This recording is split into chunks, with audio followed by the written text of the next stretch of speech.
how did you kind of go from being this like freewheeling poker player airline guy to, buying 60 units in Columbus, which is nowhere near LA?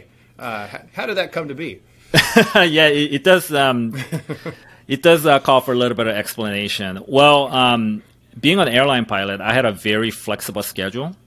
And I started playing poker as a hobby, started playing with my friends. But I loved the game. It involved a lot of education, involved math, psychology, risk analysis, and a little bit of gamble. And I liked the competitive nature of it. So I took it seriously. I took some coaching of my own and started playing higher stakes, and poker became more profitable than my day job. So I found myself flying less and playing more poker. Eventually ended up playing some of the highest stakes, and also got involved in coaching others to play poker. So that was a big part of my life. I was involved in creating training content for beginners. And so I played poker semi-professionally for the past 10 years or so. And it wasn't until real estate that really became the next chapter in my life. As much as I love poker, what real estate allowed me to do was to scale. It allowed me to scale my business, whereas when I'm flying or playing poker, I'm trading my hours for dollars. Hey everybody, this is the Yield Coach Show, Season 1, Episode 23. I am your host, Ian Brown. Every episode we bring you dynamic entrepreneurs, investors, business leaders, and inspirational guests ready to open up, share their story, the good, the bad, the ugly, so you can gain lessons, advantages, and accelerate your own success. Very excited for today's guest, Mr. Ki Lee. What a cool name. Ki comes to us. I'm going to read you a few of his talking points because there are many. I'll break it down here. Ki has a company that he's co-founder of and partner, Elevate Real Estate Investments. They are a syndication firm out of Los Angeles. They focus on value-add multifamily, primarily in Columbus, Ohio, but they have also extended to Reno, Nevada, and Charlotte, North Carolina. Ki's focus is on the acquisition side, sourcing debt, and structuring partnerships. We'll talk about that a little bit later. What's unique and interesting, he is also an airline captain and a formal professional poker player turned real estate investor. So we're going to talk about that more. That's pretty unique. We don't get airline captains and poker players. And we'll jump into more of your story. Ki, welcome to the show. Hey, thanks for having me, Ian. Excited to be here. And looking forward to our talk. Wonderful. Well, Ki, if you don't mind for the audience, you and I had a great conversation a couple days ago. So I feel like I'm already fairly close to you. But if you could give a little bit of your origin story and background for the audience, that'd be great. Yeah, so I'm an airline pilot by my day job. And I started investing in single family and small multifamily, 3 to 4 units. And my investing was really on autopilot. I had property manager take care of it, and I didn't really focus as much on the investment as I could have. So I've done that for about 10 years and, just more like an armchair investor. And it wasn't until 2019 when I decided to take investing a little more seriously. I had a 3-plex in Chicago that wasn't performing as well as it could, so I wanted to sell it and buy a 4-plex, and I wanted to try to maximize profit on it. So I got started by getting on Bigger Pockets and started talking to people. Hey, where can I buy a 4-plex? What do I need to do to buy a quad? So I started talking to different people, and I ran across this gentleman, Mike Ely. He's like, why don't you buy an apartment instead? And he kind of caught me off guard. I'm like, apartment? I can't buy apartments. And what I didn't realize was that apartments is a lot more feasible and possible than I imagined. He explained to me that I can qualify for the loan. Commercial loans are different from residential loans. For residential loans, they look at your income to see if you can pay for the property, while commercial loans, they look at the property to see if the property can pay for the loan.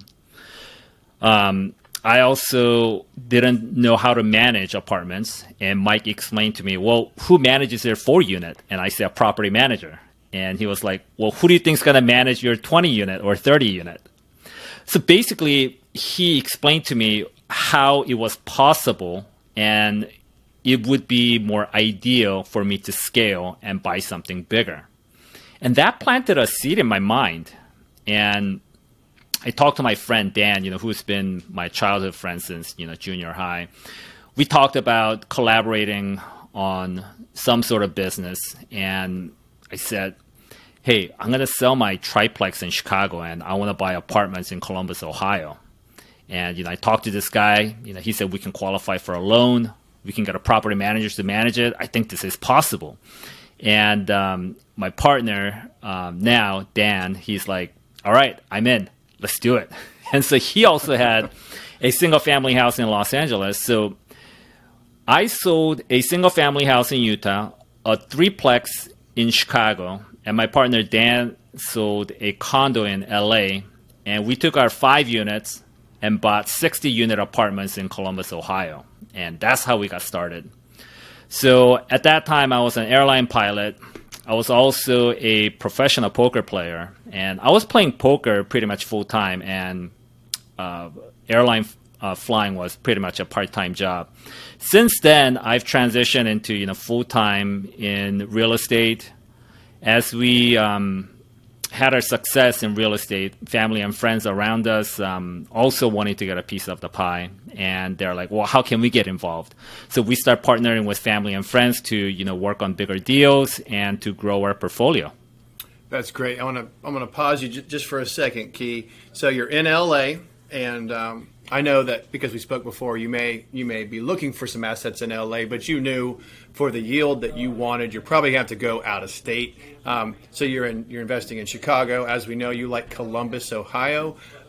Being a professional poker player, I don't think I know any professional poker. I know a guy who plays a lot of poker and sometimes wins. I'm not sure if he's a professional.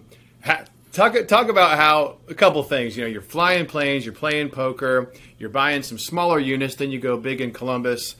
How did you kind of go from being this like freewheeling poker player airline guy to buying 60 units in Columbus, which is nowhere near LA?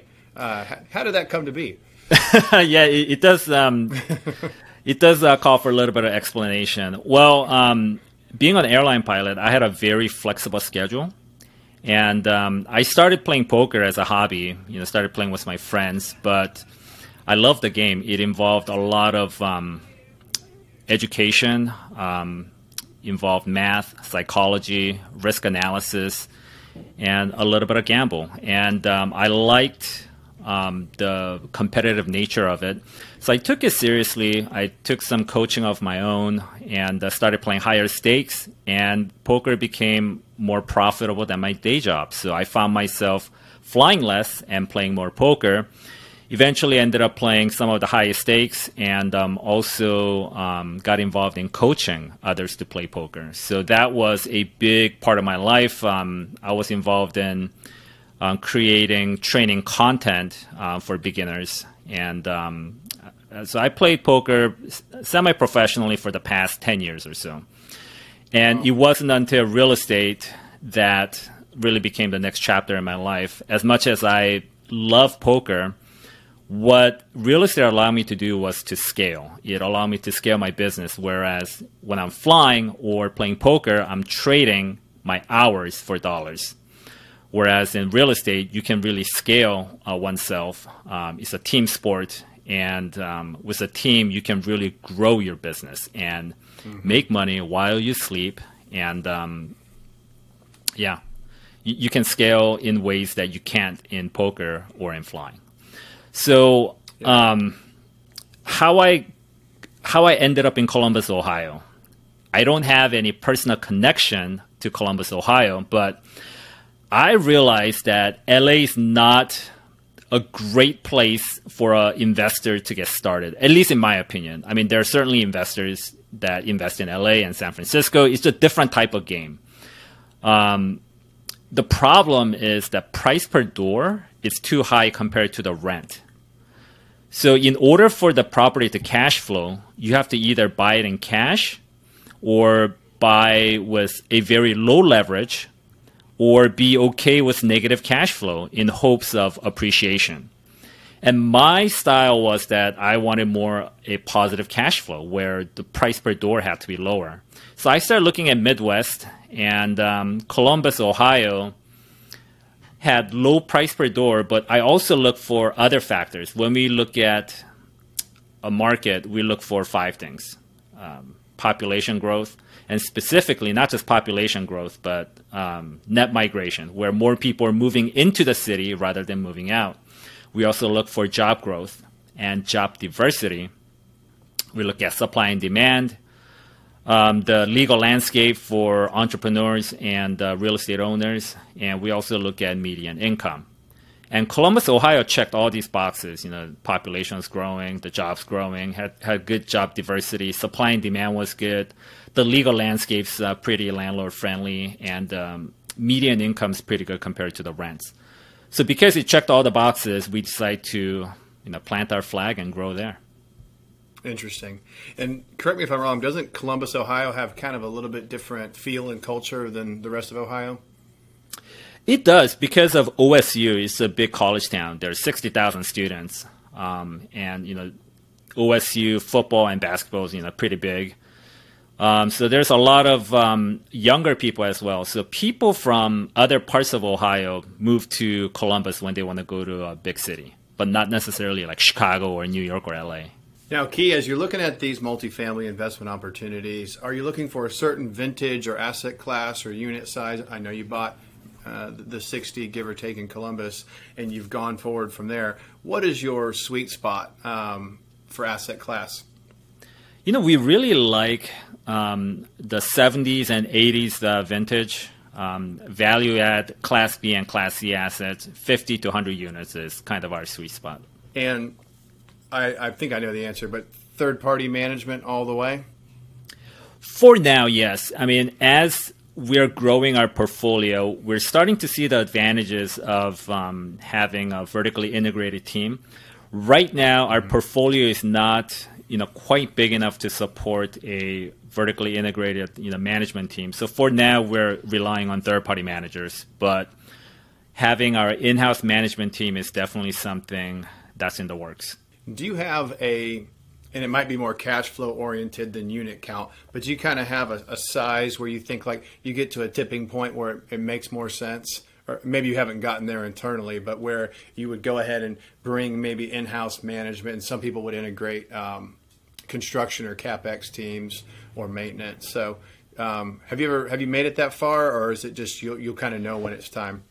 What we are working on right now is not completely taking everything in-house, but a part of it in-house, where we're building a leasing system where third-party management, they're great at doing the day-to-day operations, taking work orders, but when it comes to leasing, it's a whole new business, and it's really marketing and sales. So that's the part where we want to own the system and the data. So if we can augment our property manager with our leasing system and team, I think that is the best system that we have now. So I've got an 83 unit in Valdosta, Georgia. We probably talked about this before the show, and third-party management, and my partner and I, we asset manage, and we're probably middle of the road. We're not super hands-on micromanaging, but we're certainly not 100% armchair. We're pretty involved owners, and we go to the asset. We'll either rotate who goes or we'll go together. And we have monthly roundup calls with management. We used to have more calls when we were turning more units and more things were happening or going into a refi or whatever it was. Now the property's humming along really well. But, to your point, I think it's wise to consider the different facets of running a property. So it's like, okay, we've got third-party property management. I love what you said, and I don't think we've talked about it on the show. if I have a 100-unit apartment, I might have, let's just say it's in Jacksonville because that's where I'm sitting right now, and I know a couple groups that could run that apartment really well. And when I say really well, like a low operating expense ratio, they have vendors, like you said, work orders, tenant relations. But are they necessarily good at marketing and selling? When I say selling, selling the lease, renting out the unit. Are they very good at like their web presence, the speed at which they're taking calls and getting back and vetting tenants and leasing? Maybe it's just something as simple as like drones and floor plans and walkthrough videos, and there's all these different 360 cameras that can walk you through, and quick response, and like say docu-signing for leasing or quicker vetting of and underwriting of the tenant. That all really matters today. We're kind of in an instant gratification culture, and that's not going away. So I think your head's in the right place. I don't have a lot of desire to try to out operate our current property manager, but I could totally see supplementing or eventually taking over like marketing and leasing and like the front facing part of management. Yeah, I think it's really important to be competitive in the marketplace, especially for B class assets where you might run into more professional competition, not just mom and pop owners. And as you said, prompt response is the key. I mean, if you don't respond right away, the tenants just move on to other properties. So being able to respond right away, being able to respond during non-business hours, and I think those can give one an advantage. I would 100% agree. I mean, I haven't rented a place in a long time, other than short-term Airbnb stuff. But if I were looking for an apartment, I'd be online. I probably wouldn't be driving the neighborhood just because I'm busy. And I'd be probably the first person that calls me back. I'm not saying they're going to get me, but if they call me back and they know their stuff and they're pleasant and they're ready to show the property, they have they probably got a pretty good chance of converting me. And Sure. And the best property at the best price might be the fourth one to call me back. But if it's my fourth voicemail and a day or two's gone by, even if it's got better pricing and maybe it's in a better spot, I might not even make it to that. Exactly. So I think your head's in the right place. All right. So you and I spoke before, and you mentioned something that I thought was interesting. Do you mind talking a little bit about some of your deal structuring, and how you approach raising equity, the capital raise, maybe a little bit differently, in my opinion, than some other investors? Yeah. So for us, our current partners, generally write a big check, for the property. So let's say we have $1 million raise. It's pretty typical for syndicators to raise money from, people that's going to write like $50,000 checks. So that will be 20 investors investing $50,000 each. For us, we've been pretty fortunate to work with partners that's willing to write bigger checks, where we might be taking checks from maybe only one or two individuals for that $1 million raise. And for that, we allocate a more generous split for the investor, because that makes life a lot easier for us. And in return, it's a lot easier for us to manage the limited partners. So it's a win-win situation where it's easier for us to raise the funds, and then our partner gets a little more generous split than a typical syndication. Mm-hmm. Well, I think for those that are listening and they're thinking about how they want to structure their raise, and we say raise, we're generally talking about the equity. You got your bank portion and then the actual equity. And if Key is able to find one or two high net worth entities or individuals, that makes it so fast. Versus some of the other groups, like Key mentioned, maybe they're raising at like $50,000 a clip. Some will go lower, maybe 25. But even at 50, if you have a multi-million-dollar raise, think about all the phone calls, the Zoom calls, the webinar, and you have the real estate acquisition and all of that underwriting and all of that focus. Then you have this whole other capital raising effort that might even be more intense than the property level work. So what I like about Key's approach is by bringing in a limited supply of high net worth individuals and being generous, I'd say fair, because they're making your life easier and you're able to be more swift-footed and decisive on the property level analytics because you're not over here wasting a bunch of bandwidth on the capital raising side. It allows you to scale and get deals done. So I like your approach on that.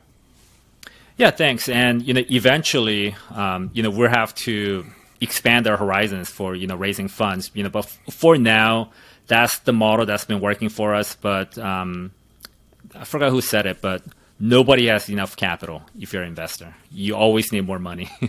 I know. Every time I think I'm a little fat or have a fair amount of dry powder, maybe I got out of a deal. Lo and behold, 3 things pop up, and right after you sell, you're like, all right, well, we're out of money again. So I do agree. I'm not going to say that I'm great at this, but I think you should always be looking for deals. You always have to be prospecting deals, and then B, you really should always be, if you're not raising capital, you're at least planting the seed and building your list, because it's going to be unpredictable when you need to tap them. And some deals they're moving so quickly. You really don't have time to, you could, but it'd be difficult to start with like a cold, unnurtured relationship and turn that into a big investor.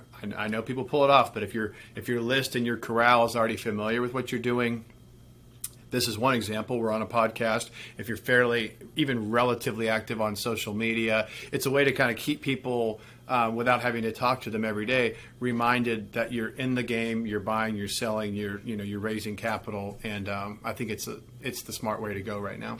Yeah, you got to dig the well before you're thirsty. I like that. That's true. Yeah. Yes, you do need to plan ahead. You need to have your capital ready. You're well dug before you're thirsty. All right. So I want to kind of move a little bit into, we kind of know your background. We know where you started. This fascinating background of poker and airline pilot to investor. And looking forward, I know you've moved into 2 new markets. Talk to me about how those new markets, I think it was Charlotte and Reno. Tell me, I assume there's still kind of B, C class apartments with a value add component, but talk to me about moving into those markets and kind of looking forward. Well, it's certainly challenging to move into a new market. I think the biggest thing is building a team, whereas in Ohio, we have a team of broker, lender, property manager, contractor, and we're very comfortable with the town and our team there. When you go into new market, you're a stranger, so you have to kind of start from scratch.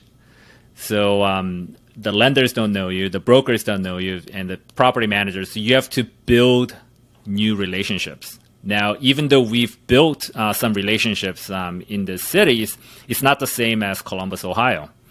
So another challenge that I've had in Reno is the pricing has gotten to a point where it's similar to LA. The price per door is such that it's very hard for properties to cash flow unless the buyer uses low leverage or pays cash.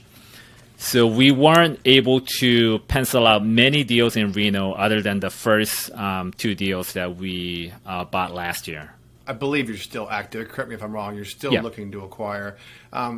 Roughly, how many deals are you having to look at or at least topically underwrite before you get maybe a contract, and then from contract to close, maybe you close most of what you go under contract with? But kind of what does generally speaking, your funnel look like? We probably look at maybe 100 deals, underwrite seriously maybe 10, put in offers on 3, and maybe get 1 accepted. That's a great sound bite right there. I don't mean to cut you off, Kate. Yeah. I think some people underestimate. They're like, I want to buy an apartment.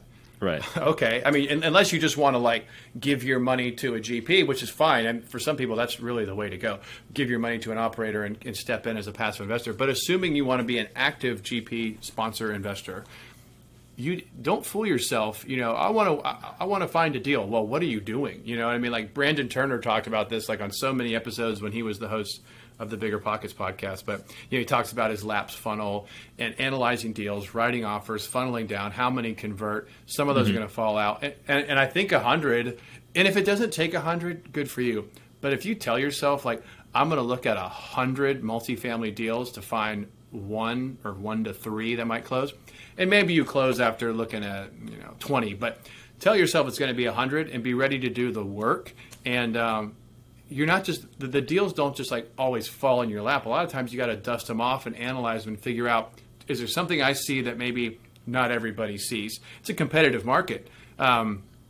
It's probably going to be the deal that's maybe poorly packaged or off market, or maybe people got aggressive, fell out of contract recently with the rising rates, and maybe now you can come in as maybe you weren't the high offer. I've heard of guys being like $1 million off. They fall out. They get called back from the broker because the high bidder couldn't perform, issues with debt, whatever it is, couldn't get it to pencil out, and now you're back in the running. But it takes time, it takes underwriting, and it takes writing offers. You might have to, take your licks and do your work before you get one to close. I think that's just worth highlighting. Yeah, I agree. And not only do you have to look at a lot of deals, I think you have to be creative in order to make a deal work. Whether it comes to, the financing of the deal or renovation, adding value. You have to be able to look at it from angles that most people might not. I agree. And this audience has heard me say this, but, changes of use, zoning opportunities, expansions, conversions, those can be incredibly lucrative if you know what you're doing. And part of it is you have to settle down and you have to be committed. Like say I just want to invest in Jacksonville, which the truth is I've invested outside of Jacksonville, but let's just say I want to stay here. If I want to commit to this market, or you wanted to commit to Columbus, you might have to start looking at, okay, can I take this concrete or brick warehouse and make it lofts? What's this zone for? Do I have a little excess land on this deal where maybe I could do another phase or additional units? Can I add covered parking or storage or amenity space? You have to kind of get creative. I did a small 4-unit, I'm still doing it. I'm in the middle of a 4-unit conversion from office to short-term rental. It's down just by the beach in Atlantic Beach, and then people are like, man, how'd you score that deal? It was sitting there. It had a sign in front of it, but it was a sleepy office building that nobody had really looked at to convert to short-term rental. It's right. 4 perfectly sized units. Just needed to add a shower. It already had bathrooms in each. Just pump it out, add a stack washer and dryer, add a shower, fire suppression. Truth be told, it's actually kind of an intense renovation for a small project. But my point is that zoning, I did not have to change the zoning at all. And I'm in an area that only allows a 90-day minimum. I can do nightly rentals. All that I'm saying is, like, right now, to be competitive, what it might be is you just have a knowledge advantage. Or you're seeing something that other people aren't, because everyone's going to kind of be pretty similar on their underwriting. They're going to come down to like their debt coverage ratio. They're going to have their rent growth assumptions. Debt's going to be wherever debt's going to be. They're going to write to the coverage that they need.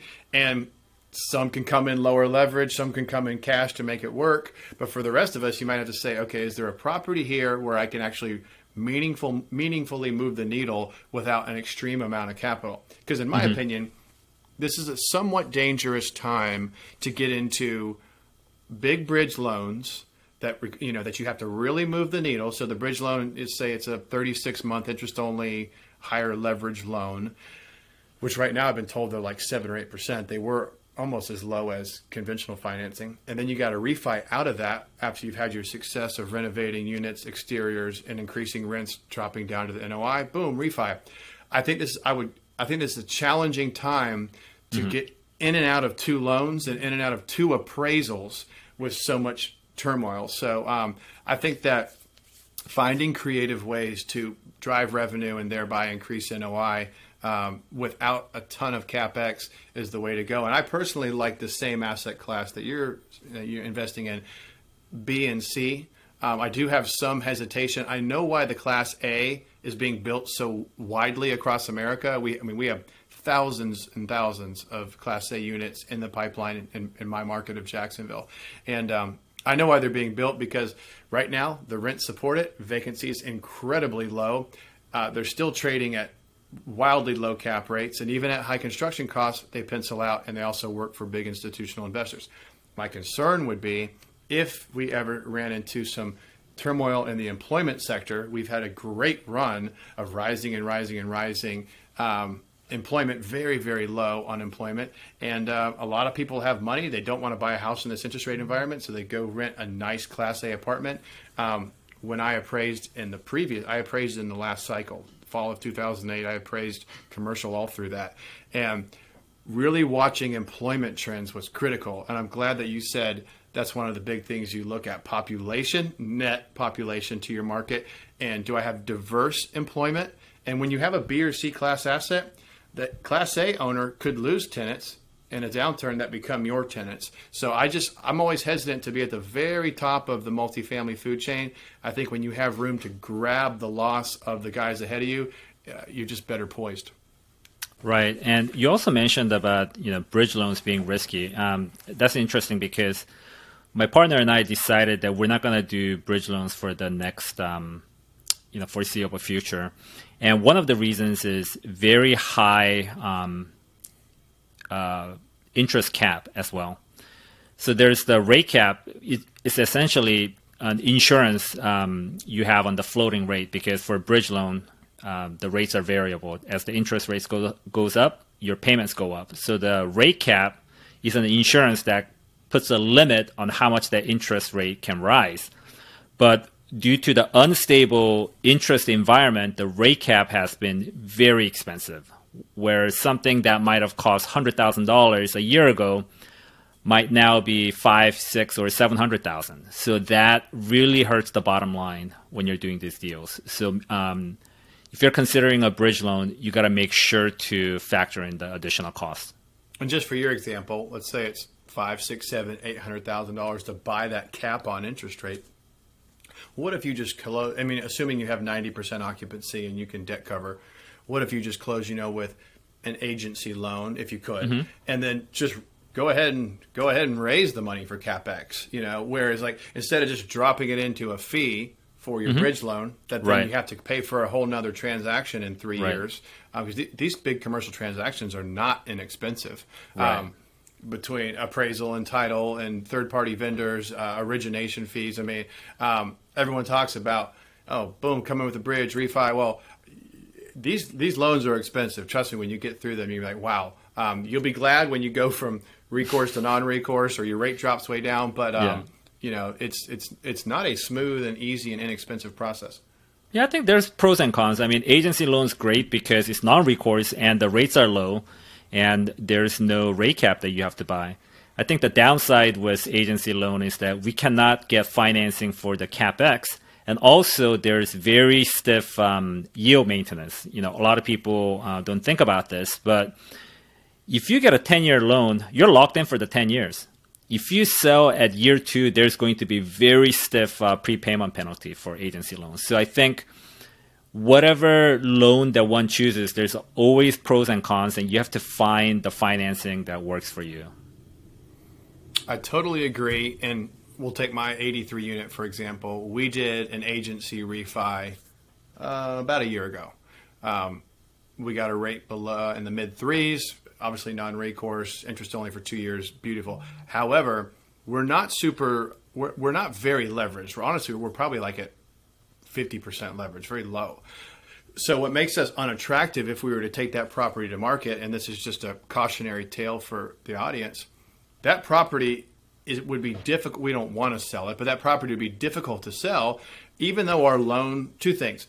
As Key just said, you have this yield maintenance, which is, think of it as like an algorithm that gives you how much your prepayment penalty would be based on what that debt's going to do over 10 years. And then you have some with just a straight prepayment penalty, but it might be big. I mean, it might be 4%, 3%, 2%, 1%. I mean, it might step down over 5+ years and be pretty onerous. My loan and the same loan that Key's talking about, some of these agency loans that are non-recourse, are by and large assumable. So a new buyer could come in and take over that debt. It's not a cumbersome process. The assumption packages they're not too bad. I've been through them before. The problem is we're low leverage. So if I go to market and I say, hey, you can assume my 3.75 loan, which is a great rate right now. We still have a year left of interest only on it. The problem is nobody wants to come in with 55% down. So you're really, it kind of puts an owner, operator, borrower in a pinch. So our goal is to just ride that property out, we have a great basis in it. But I think for those, that might be in my position that are looking to sell, you're not going to be very attractive on the assumption market. And if you do go to sell, you're going to need to factor in a hefty prepayment or yield maintenance. Mm-hmm. Yeah, there were many deals we looked at where the seller had a very hefty prepayment penalty, and we just couldn't come to meeting of minds on the price because the seller wanted to factor in the prepayment penalty on the sales price, and that just made the deal not pencil out. Are you saying we're starting to see it, and no one has a crystal ball, but I have to ask you these questions because you're active in the market and you're writing offers and you're in different markets too, which I just have to ask you, what trends are you seeing in multifamily? Are you seeing, in your opinion, sellers becoming more reasonable? A lot of times the sellers are doing what the brokers, let's be honest, a lot of times they're taking pricing in direction from brokers. Are you seeing softening? Are you seeing anybody kind of coming down to reality, acknowledging our rising interest rate world? What I've been seeing is, specifically in Columbus, we went from having zero inventory to having a lot more inventory, but I really haven't seen the prices come down as far as price per door. I mean, with Columbus, there's been a lot of exciting news about job growth. I don't know if you heard about the big Intel development. They are doing $100 billion development just outside of Columbus, which is going to bring new jobs, a lot of new jobs, and it's going to pump up the economy very well. And due to these newses, I think the owners are perhaps just overambitious about the future of Columbus, and they're not willing to come down on their prices. But maybe time will tell, because the interest rate hikes, pretty recent. It's a pretty recent phenomenon. I mean, it happened, less than 6 months ago. So maybe give it a few more months, and the sellers might come to, closer to what reality is. Because right now their expectation is still the same as before, as far as price per door, cap rate, and I just haven't seen any reduction in price yet. Just increase in supply. I don't know how it is in Jacksonville. Oh, it's pretty much the same. I think it's an interesting phenomenon where, like I said, I started in commercial appraisal, and what we have are these like early indications that you could have softening of prices because you have rising interest rates. If you're going to buy something with one loan, you need to have a debt coverage ratio that makes sense. So if the rate's higher, then you're either going to have to bring more cash or pay less for the property. No one's willing to take less. I think, when you look at the inventory going up, you have some buyers that were like, coming out of, nothing against mentorships or boot camps or whatever, but they're coming out, they're like fresh syndicators, and they're just firing off offers and maybe reaching, because we've had a rising tide for, over 10 years. So, I mean, if you got in the game from kind of 2009 till very recently, if you just buy and sell probably right off of the broker's list, you're going to make money. We're going to get to a point where you just have to be you're going to have to be more skilled. And to bring it home, we're seeing more inventory. We're seeing some buyers falling off, and some are just waiting on the sideline.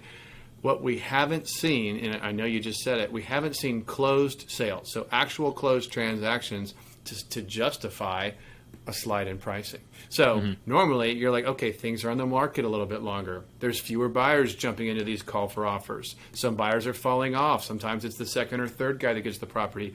Rates are rising. So there's all these things that make it look a little concerning, but we still haven't seen I haven't seen closed transactions in the asset classes that we're talking about where they're actually cheaper yet. Right. And I think time will tell. Maybe next quarter, we might see softening of the market, but I don't have a crystal ball, so we'll see. Yeah. Hey, I have to ask you. You're on the show, so I'm like, what do you think? So, and you're in multiple markets, so one trend that I think might go, let's say go away, might soften. You kind of got to this landscape in multifamily where and I'm just going to use super round numbers. Let's say if Tampa is a 4% cap rate, and Sanford or like a tertiary Tallahassee, Live Oak, some of these smaller markets, theoretically, they should be like maybe a 6 cap. There should be a buffer. Tertiary market should trade at a higher cap rate. They should. Right.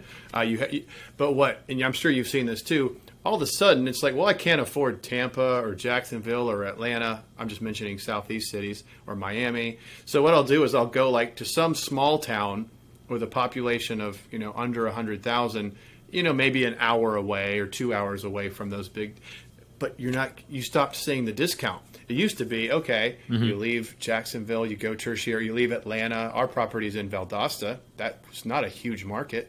Now you have investors. I'm not saying they're paying Atlanta prices, but in the past couple years, they're paying over $100 a unit for stuff in Valdosta that, for years and years and years was 30, 40, 50. So it was this big jump in like they call it, basis pricing, meaning it's more like what's the replacement cost of this asset. So it's like my building's 90,000 square feet. It's going to be, good Lord, who knows right now? It might take $15 million to build that property. Who knows? But right. But the point is, some investors are like, you know what? I'll pay $100 a door for your 83, even though your rents are in the 700 or something, where normally that just wouldn't pencil out. You're not going to make it, but they'll buy it. It's well below replacement cost. They'll rehab it, and they'll just ride this rising tide. So I personally think some of the tertiary pricing that's gotten just a shade better than like primary markets, I kind of think that might soften, especially if some of the primary markets have reasonable opportunities. Like you'd rather be in Columbus than an hour outside of Columbus. So it's like, if that's going to be something that I'm watching for. Yeah, exactly. And I think they're starting to do away with the non-refundable EMDs. For a while, you couldn't get a seller to look at a deal unless you have hard EMD. And now with the increase in supply, I think we see some of that going away. I listened to other like broad commercial podcasts and different. That was unique to multifamily for the most part. From what I understand, like if you wanted to go buy like a strip center or a warehouse, or golf course, whatever, nobody was asking you to put a non-refund. When Keith says EMD, that's the earnest money deposit.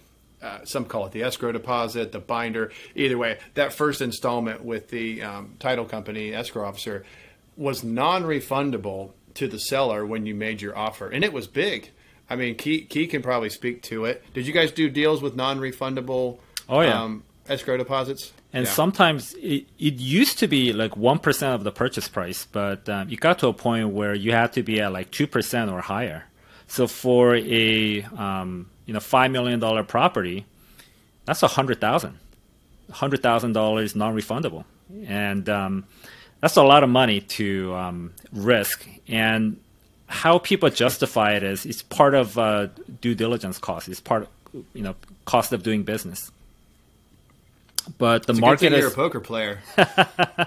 The market has got to a point where if you weren't willing to put in a non-refundable EMD, the seller wouldn't even consider it. They're like, hey, I'll only consider a deal if it meets this price per door and the EMD is hard. So it was a tough market. Yeah, but I think we're starting to see some of that go away. Yeah, and I'm glad to see that go away. I've been in real estate 16 years, and I never saw, non-refundable. Even like when I was a young pup, but we were appraising apartments and every asset class in 2007, and then through the downturn. And even the go-go days before the fall of 08 downturn, I never saw that. Non-refundable EMD. Maybe it was happening, but I didn't see it. One thing that I did see, and it did not resurface in this recent, 10-year plus rise, when I was appraising in I call it the go-go days, but 2007, I was doing a lot of hotel appraisal. Some apartments, but a lot of hotels, and a lot of these hotels were proposed, so they're new construction. And you could get a non-recourse construction loan at incredible leverage. You might get 90, 10, 85 non-recourse construction to do like a Hampton Inn. And, these guys are getting paid big developer fees on like the first draw. And they'd come to the job site to meet me as an appraiser with, brand new Mercedes. And just but nobody was really holding those loans. Those loans are all, kind of getting chopped up and thrown into Wall Street. So luckily, and I'm not trying to get too philosophical here, but I do think the fundamentals and the way we lend and collateralize investment real estate, it got smarter. Yes, there's still non-recourse lending programs for multifamily. Probably has some of the most non-recourse opportunities, which is why I think one of the reasons so many people love it. But for the most part, I think the lending's been a lot more sound through this last cycle. I agree. So, all right, Key. Well, I've really enjoyed this. I have some notes that you have some interesting extracurriculars. You mind telling us a little bit about what you do when you're not dominating value-add multifamily? Well, coming from poker background, that was a big passion of mine for a while, and a lot of it just really transferred, over to the business. I've learned a lot from poker, about life and business. So that's been, very valuable experience. Scuba diving is one of my favorite hobbies. My wife and I, we love scuba diving. We travel all over the world diving. Caribbean's our favorite spot to scuba dive. Water's warm, visibility is great, and the coral's just pristine. I also love hiking and just taking on challenges. Last year I did my first marathon for the first time in my life, and also climbed Mount Whitney. So, I call it midlife crisis. I like taking on, random challenges, physically and mentally. I love reading, and I consider myself a student of Stoic philosophy. I see here in some of the notes here, you got challenges, 6-minute mile. Did you get that one? I did, and it started with a bet with a friend where, one of my friends thought it wasn't possible at this age, and I was like, yeah, I think, if I train, I could do it. So, sure enough, talk the talk became walk the walk. It's like, all right, let's put some money where your mouth is. Yeah. So. Talk the talk, run the run. 6-minute mile marathon. You told us you did that. I see in your notes 11% body fat. That's pretty lean for a grown man. Did you pull that one off? Yeah. So, I was in the worst shape of my life about 4 years ago, and I was quite out of shape, and I was just tired of just being out of shape, and I decided to get in the best shape of my life, and for the first time in my life, I was able to have a six-pack. So that took a lot of work, but it was great. It's interesting because it seems like a lot of these mental and physical challenges that you took on, they kind of coincide with you moving into your investment journey. It sounds like maybe around the same time that you were pivoting from flight and playing poker. Is that true? Yeah, I'll say so. Yeah. And I think they all go hand in hand. Just thriving physically and mentally helps you to excel in all parts of your life. Relationships, business, emotions. I think they all are intertwined and go hand in hand. And you're a student of Stoicism, which I have some familiarity with, but I take in most of my books through Audible. I do read some if they're more like dense and technical with obviously a lot of numbers or calculations. But if I can, I'll do an Audible. What are some of your favorite? If you have like a favorite business or real estate book, and do you have anything you recommend on Stoicism? I would say my favorite business book is The 7 Habits of Highly Effective People by Stephen Covey. I think that book made a pretty big impact on me. I read it about 3 times, and I think I can read it several more times and get something new each time. It's just talks so much about. It's not just habits in the sense, you got to wake up at 7 a.m. It's more of how to interact with people, how to have mastery over your emotions and your relationships with people. And I really can't think of a better book than that for business. Who Not How is also a really good one by Dan Sullivan. Yeah, I can see the orange book or yellow mustard, I'll call it, from where we are right now, sitting over there. It's a great one. Same here. Yeah. As far as Stoicism, I love studying Marcus Aurelius. He's one of the Caesars back in the Roman days, and he's one of the Roman emperors that was known to be very benevolent, yet very powerful. He wasn't this ruthless dictator that just killed everyone, but he had a big heart, was a big philosopher, and he considered himself more of a philosopher than emperor. And he wrote a lot of things about his thoughts and his philosophy, and it holds true even today, 2,000 years later. Well, most of this audience is probably driving their car or exercising, so they won't see how handsome we are, Key. But I'm going to hold up my phone. I don't know if you can see it, but there's my next Audible. There you go. Marcus Aurelius meditation. So, it comes up a lot. And to your point, I don't want to say too much because I haven't listened to it yet, but I was a history major at Florida State, and then I found my way into real estate and investing over time. But,